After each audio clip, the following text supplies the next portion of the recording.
legit.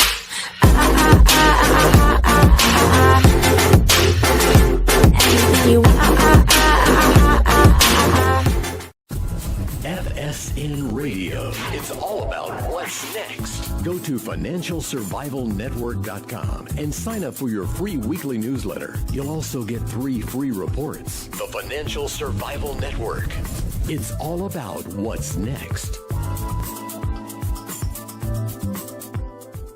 This episode of the Financial Survival Network is brought to you by Orin Resources. Orin is a junior exploration company with the appetite of a major, focused on finding the next globally significant discovery to create enormous potential upside for shareholders. It is one of the most aggressive exploration companies pursuing scalable gold and copper deposits and has a premier 7-project portfolio, including its 2 flagships, Committee Bay in the Arctic and Sombrero in Peru. With Orin's unparalleled technical team and highly experienced management with a history of success in advancing and monetizing exploration assets, Orin has been called one of the best in the junior exploration sector. Orin trades on the TSX and the NYSE under AUG. To learn more, go to OrinResources.com. That's AURYN Resources.com. FSN Radio. It's all about what's next. Welcome. You are listening to the Financial Survival Network. I'm Kerry Lutz. It is 2/7/19. We got January behind us, but I just thought this would be a great time to get a couple of experts together to go over where we are, where we've been, and where we're going. And that pertains to the economy, to our mental states, to the collective psyche of our society, of our culture. And we'll be talking about the latest Fed actions, behavior of the metals markets recently, and changing from the fourth quarter of 2018 to present. We'll discuss the broader economy, whether it's really expanding or contracting. And we'll cover a little bit belatedly some predictions for 2019. And guests on the show today, our good friend John Rubino from dollarcollapse.com and our good friend Craig Hemke, a.k.a. Turd Ferguson, got to get that in, Craig, from tfmetalsreport.com. Craig, John, welcome to the show. Hey, Gary. Hey, Craig. Hey, this is going to be fun. Thank you for the invitation, Gary. Hey, it's a pleasure as always. So let's get right into it. Federal Reserve, since everything meaningful in the world revolves around the Fed and the wisdom of the Fed governors, and particularly the chairman of the Fed, which is Mr. Powell. John, what is your take on what they're really up to now? Are they going to keep raising, or are they going to stop and wait and see, kind of take that watchful waiting view? Like that's actually an option when you've got prostate cancer. You could get it taken out, you could get chemo, you could get radiation, or what they have called watchful waiting. What do you think is going on here, John? Well, we always knew they were going to cave when the markets started, punishing the Fed for raising rates or tightening via their balance sheet or whatever. And they did it quickly, more quickly than I think a lot of people expected. Even the cynics who thought the Fed was clearly dancing to the market's tune, maybe were a little surprised at how quickly it happened. In October and November, the stock market started to flake out because interest rates were up, and the Fed basically caved at that point. They said, okay, those 4 interest rate hikes we were going to do in 2019, never mind about that. And how we were going to let our balance sheet contract by letting bonds run off when they matured, never mind about that either. We'll freeze the balance sheet, we'll freeze interest rates, and Janet Yellen even came out this morning and said she thinks the next Fed move is a cut in rates. So 2019 could be the year in which, after a little tiny tightening, we start to see the Fed go back to extremely easy money, cutting rates, increasing asset purchases, and doing some other exotic stuff that they hadn't done in the past, like overtly buying equities, for instance. That's probably next on the list. And then who knows after that, maybe even real estate. But the experimentation is about to begin again. All right, Craig, just jump right in. Give us your views. Yeah, I just to add on to what John had mentioned, I think he's spot on. The Fed has clearly seen now that the stock market can't tolerate the 10-year note any higher than 3.25%. We got up there twice last fall and then proceeded to just plunge. And this is important because of the underfunded pensions, both public and private. The 401k balances, half the American people don't even have $5,000 in savings. I mean, another 50% market correction, it's just not something that the Fed, the economy, the banks, that anybody can stomach. And so we're clearly headed that direction. I don't think there's ever been an instance in the past where during a rate hike cycle that the Fed has paused and then started hiking again. Every other previous instance, they have paused and then begun cutting. So take that under advisement as well. Then finally, as we sit here and speak, the 2-year note is yielding less than 2.5%, and the 10-year note is under 270. Well, the current Fed funds peg is 2.25 to 2.5, and so when it gets quoted, people say 240. They put on another 25 basis points in March. They're talking 2.5 to 275 or 260. They're basically if they do that, they will be inverting the yield curve from overnight out to 10 years. They're not going to do that. And there's a lot of pundits out there, and they waste a lot of time and space because they got to have something to talk about, proselytizing and prophetizing whether the Fed will hike again in March. Yeah, maybe they will, maybe they won't. But I can tell you, if they don't get the 2-year note back up to 280 or something, and the 10-year note back over 3, they're not doing jack. Period. So I say everybody listen to us on it. Just keep an eye on the bond market. That'll tell you if the Fed has any chance of hiking in March or not. So, Craig, you made a crucial point there, which is the system is so over-leveraged right now that we can't handle an equities bear market. And we definitely can't handle a recession. In other words, we can't get through it the way we normally get through these things because there's so much bad debt out there that can blow up as soon as the money flow tap is turned off, that we would see a cascade failure of the leveraged speculating community out there, which is almost everybody these days. Yeah. And the guys in charge of the Fed and the Treasury Department, they know this to a certain extent. They know that they can't allow a downturn in either equity prices or the broader economy to happen because there's no coming out of it once it gets started.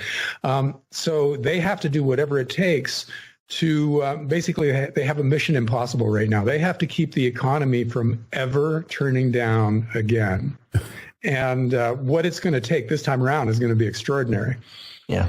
Hey, so that question, we're asking them, they're being charged with a mission that they can't possibly accomplish because as far as I know, the New York Times might have said God was dead, but the New York Times did not say the business cycle had disappeared and was presumed dead. So, Craig, what do? They have to fail. They're being set up for failure, aren't they? Well, in the end, it's not surprising. When I started my site back in 2010, we always have had the tagline, the end of the great Keynesian experiment is upon us. And that's where we are. I mean, at the end of the Keynesian experiment, of the debt experiment, things just get untenable. The interest rates and the money supply and everything that has to grow so quickly to try to service all of the existing debt that's already been built up. Eventually, it just spirals out of control. And we're in those kind of final stages. What I think is interesting, though, then is to compare where we are now to where we were, say, 10 years ago, coming out of the great financial crisis or whatever you might want to call it. And I think that's what, again, it's that comparison that the gold market and I guess we'll say the silver market too is beginning to sense. A lot of folks are trying to, even right now in the beginning of 2019, trying to say, well, the only reason gold rallied in the fourth quarter because the stock market was going down. And, there was a safe haven bid. I don't know, maybe a tiny bit of that. But ever since the stock market recovered after Christmas with the help of the President's Working Group on Financial Markets, the stock market's back up 14% and gold's continued to go higher. Yeah. So I would say that the gold is actually instead sensing, People are coming to terms with this idea that, whoa, wait a second, hold on just a minute. All this babble about balance sheet and interest rate normalization is just exactly that, just babble. And that this is never going to end. Even one of those people on CNBC back on FOMC day, back at the end of January, actually had a moment of clarity and truth. This lady was like a mutual fund manager, and she said, we got to remember that this is all just one big monetary experiment for the last 10 years, and it continues. And that's a great point. That's true. And so I think all of that is that reality is setting in, and that's going to be a big driver, particularly precious metals going forward. Hey, and you kind of jumped the gun a little bit, but that's fine. We're not tied into to heavy formal agendas here. But John, so behavior of metals. Now, I'll tell you, I watch it probably not as closely or as knowledgeably as Craig, but when I see things like last night, so we probably, since we're talking about metals, I guess it would probably be a good time to mention what they're trading for. Right now, gold is right at 13.10.5. Silver, it's up $4 for the day. Silver is up 3 cents, 15.67. So we see a pattern starting here that hasn't occurred in quite some time, and that is you will see losses in the access market, in the late night market. Gold's down $4 or $5 an ounce. And then I wake up this morning and it's up $4. So we see an upside reversal from the offshore markets. Haven't seen that probably in 8 years on a regular basis. This is happening 2, 3, 4 times a week. What are you gleaning from this, John?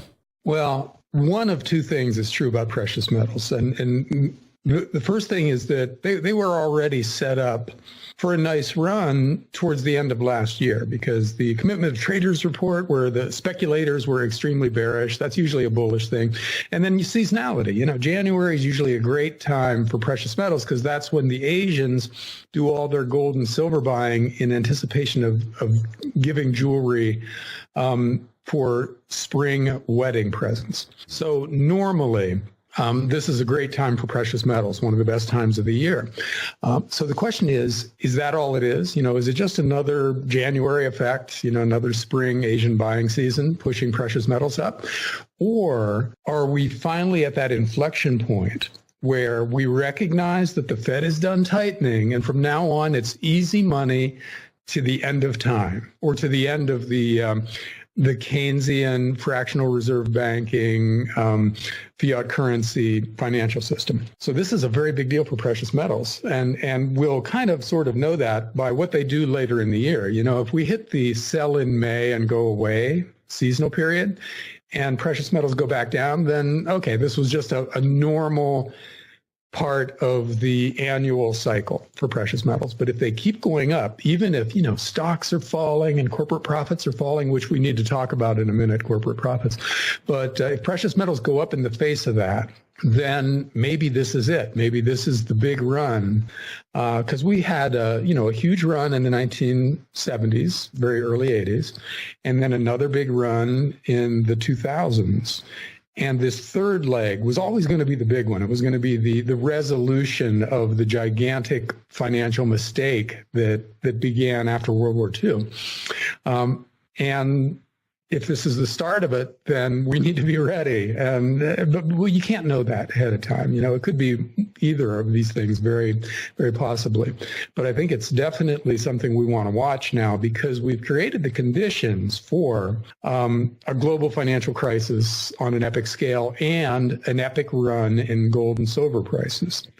And if this is the time, if this is the beginning of it, then we absolutely want to be positioned for it by owning bullion stored well and wisely, and gold and silver mining stocks, at least the highest quality versions of those things. So I have no idea whether this is it, but it is coming, and this might be it. And Craig, what do you think? You're more trader oriented. I know you have watched the dollar yen rate and the yuan dollar rate for tracking gold. But now we see different behavior in the market. It's way different. It's an accumulative pattern, if you will, rather than a distributive pattern, to borrow from stocks.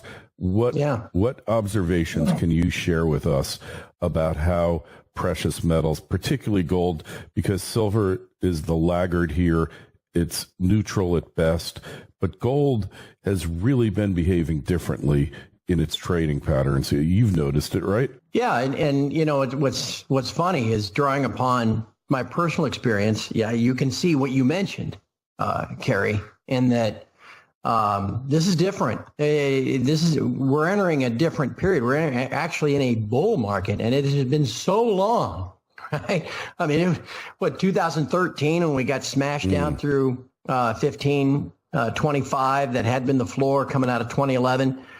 So, I mean, it's 6 years ago. And I think a lot of folks have completely forgotten, what a bull market in the precious metals looks like, much less how to trade it. And so going forward, I think we'll get back to what we saw in, let's call it 2003 through 2011. And maybe kind of what we saw a little bit in 2016, which was kind of like something in between. You've got to recognize how the markets operate, how the metals are priced through, these derivatives that have nothing to do with physical trading. And you got to understand which parties control the derivatives. And then you got to, kind of manage your own emotions from there and understand that there are going to be times when things look fantastic and you think, oh man, here we go. Well, that's typically the time you got to sell some if you're trading.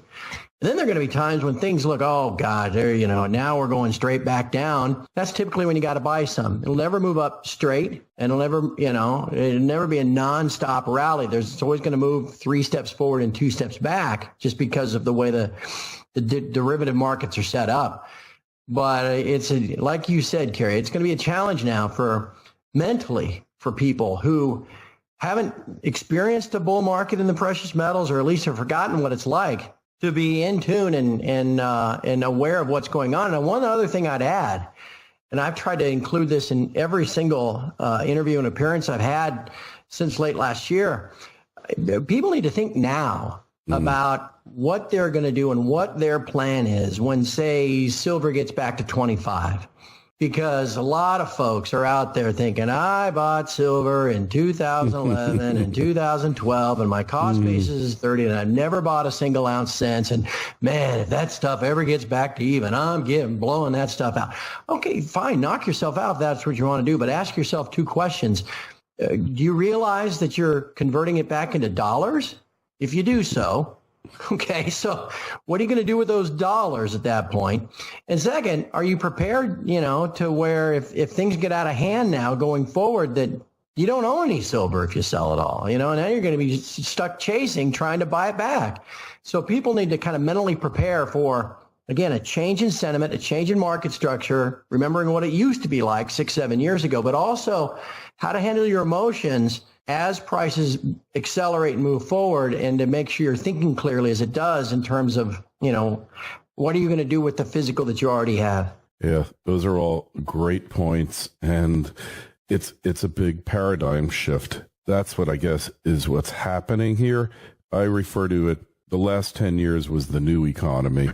I think we're now entering the new economy. And I don't know about you guys, but I have no idea what it's going to look like, but let's talk about what our current economy looks like. John, you mentioned corporate profits, where they're heading. I guess that always comes in along with stock buybacks, which seem to be decidedly down at the present time. Hey, Kerry, one more thing about precious metals before we go on to corporate profits. One of the big sea changes that we've seen lately is central banks going from net sellers to net buyers. All of a sudden, besides just China and Russia, there are a lot of central banks who've decided to start adding gold to their reserves. And that is a big new piece of buying pressure that is, functionally possibly unlimited, because central banks have as much money as they want to spend on whatever they want. And if they decide as a group that gold is now an asset class they have to diversify back into, that's a very big deal. And that will give a lot of fuel to the next leg of the gold bull market. And again, we're seeing that now. So this could be a big change. Now, corporate profits. One of the things driving the stock market over the past few years has been the fact that the governments of the world pushed interest rates down to a point where it's actually profitable for companies to buy back their own stock. In other words, they borrow some money at, say, 1%, buy back their stock, which has a dividend yield of 2%, and make the difference. It's a cash flow positive activity. So corporations across the spectrum in the U.S. have been doing this on a record scale the past few years. And as a result, the amount of BBB rated debt in the U.S. corporate sector is now at a record level. It's just massive compared to what it was even 10 years ago. And that is one step above junk. So in the next recession, well, it has two effects. One is that in the next recession, a lot of these companies are going to be downgraded. So that's going to be one of the really crisis-y kinds of things that we see. All these companies being downgraded to junk, and then funds that aren't allowed to hold junk having to sell their bonds. It's going to cause turmoil in the fixed income market. And it also lowers the forward profitability of these companies because they're at a point now where they can't borrow any more money to buy back their stock and push up earnings per share artificially. So their earnings, as reported, earnings per share, are going to be flat to negative going forward, where in the past they were rising at double-digit rates in some cases. And their stock prices are currently at levels that still assume rising profits. So as that becomes clear to people, in other words, that corporate profits are not going to grow like they have been, and they might even start shrinking in the next few years, that's going to have a huge impact on the stock market because, if you're an optimistic investor, you don't own things with falling earnings. That's just not part of your mindset. So you'll see all the momentum players selling stocks like crazy in the next few years in this scenario. And there's our equities bear market, which the system can't handle. And so corporate profitability could be one of the big drivers of this change in market sentiment. Interesting. What's your opinion on this, Craig? I mean, I've felt for a long time that a lot of these balance sheet tricks that companies are engaging in, I mean, look at GE. GE is effectively insolvent, broke. They need to be split up and pieces need to be sold off. Is that a portent of things to come in the real economy? Yeah, but first of all, I think John described it beautifully. And I think that's all stuff people, especially if you're in equities, and probably everybody listening to us has some exposure through their 401k or IRA or something. And I think that's all very wise to consider everything that John just said. I would just add, from a uncertainty standpoint, that's going to impact corporate confidence, business confidence going forward too. And then what do I mean by uncertainty? When Trump was elected, I mean, we went from this kind of stagnant, less than 2% alleged growth economy to all of a sudden, I guess, by traditional measures, things were going along pretty well. And I think that's because Trump provided some certainty. He was going to cut corporate taxes, as an example. And CEOs were able to look at that and say, okay, all right, if we know that tax cuts are, coming, and, this is just one example, then that allows us to kind of plan forward about how many workers we might be able to hire, how we might be able to expand our business, that kind of thing. But here we are in 2019. I think there's a lot of uncertainty where there used to be certainty, especially on the political end. Given that Trump's agenda now, whatever it was, is now probably completely stalled. I mean, the acrimony is so high in Washington that I just don't see the Democrats that control the House giving Trump any victories from here to run on next year. And that, besides everything else that gets discussed back there about, uncertainty, whether impeachment, all that kind of stuff, I think that begins to trickle down and affects business confidence, which again affects consumer confidence as well. And that begins to impact how businesses act, their hiring practices, where they think things are going forward. And the whole thing begins to feed on itself with lower equity prices, as John described, and, worsening economic data, which then, as we mentioned earlier, gives the Fed no wiggle room at all and starts leading to a reversal of this policy and the awareness that, oh, wait a second, we're not going back to 4% on the 10-year, are we? There is no normalization. And the whole thing begins just to kind of spiral with its own momentum. And again, I think that's how those pieces fit together. And I think that's all part of where we're headed. Interesting. Yeah, it's all interconnected. You can't just separate one piece of it. Look, the bellwether stock are certainly one of them. There's two bellwethers, Apple, maybe three, Apple, Google, and Amazon. So Apple, we already know they're not selling as many iPhones, and the only thing they can do is raise prices. I've always said buying Apple shares are like buying a futures contract on the iPhone, because that's what the company is. That's all they do now. 80% of their activity is mobile devices, iPhone related. So yeah, they've got their services, they got their store and all that. We got Amazon, which isn't the super most profitable company in the world, but for some reason people keep buying this stuff. It's kind of like when you go to a restaurant. It's not really a good restaurant, but it's not really a bad restaurant. And the price is fair, and you just keep going there, even though you don't really like the place. And that's the way I see Amazon. Google is the real deal, but it seems like they have so many governmental risks coming up that privacy, et cetera, EU, so many issues. I don't know where they go in the future to keep the growth coming. My point is that the economy has kind of been an illusion state for quite some time based on expectations. How realistic is it, John, that we're going to see any kind of meaningful growth other than what the government statistics mills generate? Well, people who don't understand economics think that the business cycle and the recessions that happen every once in a while are the result of policy mistakes. They think the government is in charge of it. But what the business cycle really is an expression of human nature over time. And that's why they all pretty much look the same. All the business cycles follow the same path because the human mind is finite. It does the same thing over and over again. And the big aspect of this is that we're emotional. If something goes a certain way for a long enough time, we all start to assume that that's normal and will go on forever, and we act accordingly. So when an economy is growing, people after a few years forget that it can be any other way, and they start acting with their money in ways that assume steady growth forever. In other words, they borrow a lot of money to invest in things that will go up if the economy keeps growing.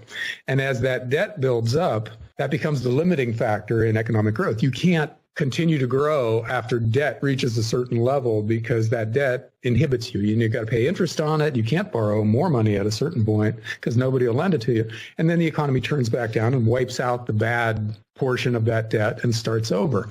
We're at that point now. We're at the point after a 10-year expansion when the amount of debt in the system and the amount of bad debt, importantly, is at record levels. So we can't continue to grow if the marginal productivity of debt, in other words, how much growth you get from a given dollar of new borrowing, is near zero. It used to be that, say in the 1960s or 70s, if you borrowed a dollar and invested it, you got a new dollar of GDP for that. Now you have to borrow $6, $7, $8 to get a new dollar of GDP. So we're reaching the point where the current system just can't do it anymore. We're so over indebted, we're so financially fragile that the business cycle has to turn down. Maybe it's not this year, maybe it is this year. There's no way to know exactly when it happens, but we're seeing signs of that out there where, corporate profits are flatlining and real estate isn't going up the way it used to, and stock prices are starting to get choppy, and all of that stuff is normal topping behavior for a business cycle, which means that we're we might be there, we might not be there, but we're getting closer all the time. And there's no way that this expansion continues. Like the Congressional Budget Office is predicting no recession for the next 10 years in its budget projections. That's crazy. Maybe not this year.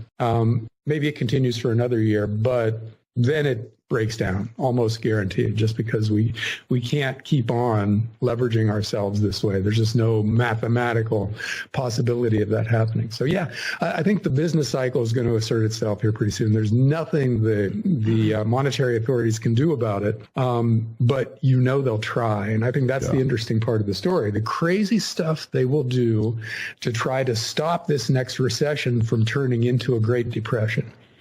And so we've gotten into predictions for 2019.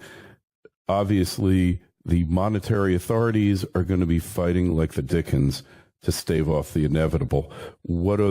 Just give us two other trends or things that you see coming to prominence in 2019, John. Well, politics is going to get even crazier. Oh, my God. Are you sure? Craig, yeah.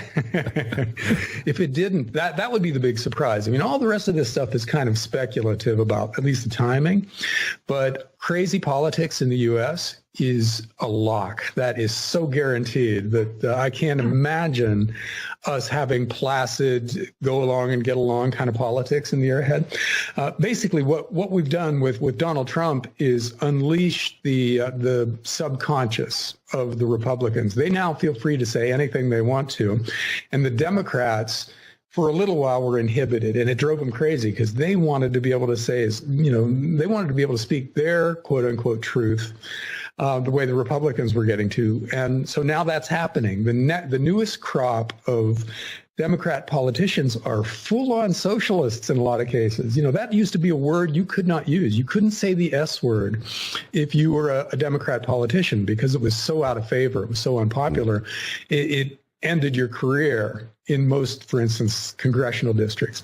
Now it's cool. You can say you're a socialist and you can propose any crazy socialist thing that has failed dozens of times in the past, massively high marginal tax rates, free everything for everybody, and we'll worry about paying for it later. That's now the mainstream of the Democrat Party.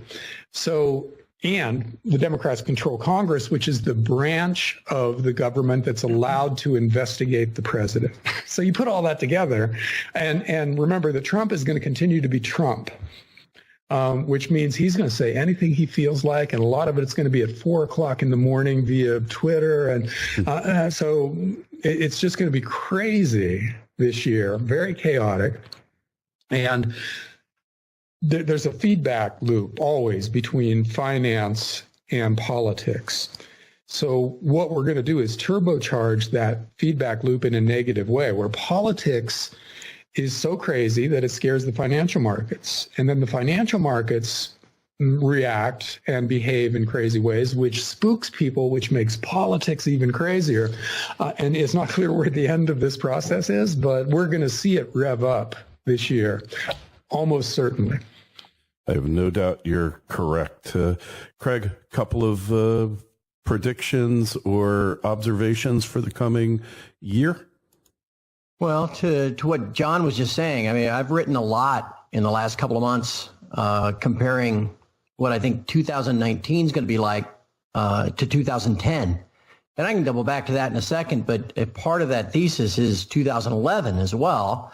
And as John just described, the political chaos, it's a mirror image in that the situation 11 versus 19 reflect each other. Only it's now a Republican president that the Democrats can't wait to kick out of office, just as in 2011, it was a Democrat president in his first term. The Republicans couldn't wait to kick out of office. And so you got this craziness and gridlock and all that stuff in 2011. It all culminated in August of 2011 with debt ceiling debates and government shutdowns. And it was at that time that the S&P ratings agency cut U.S. debt to AA+. First time it had never been AAA rated. Remains there to this day, actually. Yeah, correct. And so you can begin to see how, again, it's opposite, but it's the same thing, right? It's the same situation that we're heading into from a timing perspective and a political perspective and all that. And just remember what was happening with gold. Gold at that time was considered to be the only safe haven with the Swiss franc. And then on September 6th of 2011, the Swiss National Bank decided that they announced that they'd pegged to the euro, leaving only gold as a safe haven. And 30 minutes before they announced that, gold was hit for $50, and down she went from there. That's probably a topic for another day. But that's, again, August and that summer of 2011, 1 year before the election, was when all that came to a head. August and the summer of 2019 is the exact same thing. Backing up then to a prediction, and like I said, what I keep writing about, we've spoken during this call a lot about the economy kind of rolling over and confidence failing and the stock market and the Fed having to keep using the paddles and everything that they can. Powell just said last week that, in response to a question in his press conference about what can you do next time, it was a typical every tool in the toolbox is available, and our balance sheet has room to grow substantially, he said, which just tells you right there that, they're ready for QE4 when they need to. And again, you compare this back to 2010, when all of the talk on every news channel was of green shoots. Yeah. The economy rising from the rubble of the financial crisis. And in fact, by the second quarter of 2010, we had 3.2% GDP growth. And there was, QE1 was a one-off. It was never going to happen again and all this kind of stuff. But then the economy began to slow and the stock market began to waver. And in November of 2010, here comes QE2. And the gold ended up 2010 up almost 30% from about 1050 to 1450. And I think we all recall that though silver went sideways at around $16 for the first half of 2010, it proceeded to go from 16 to 48 in 8 months as the world realized, wait a second, hold on.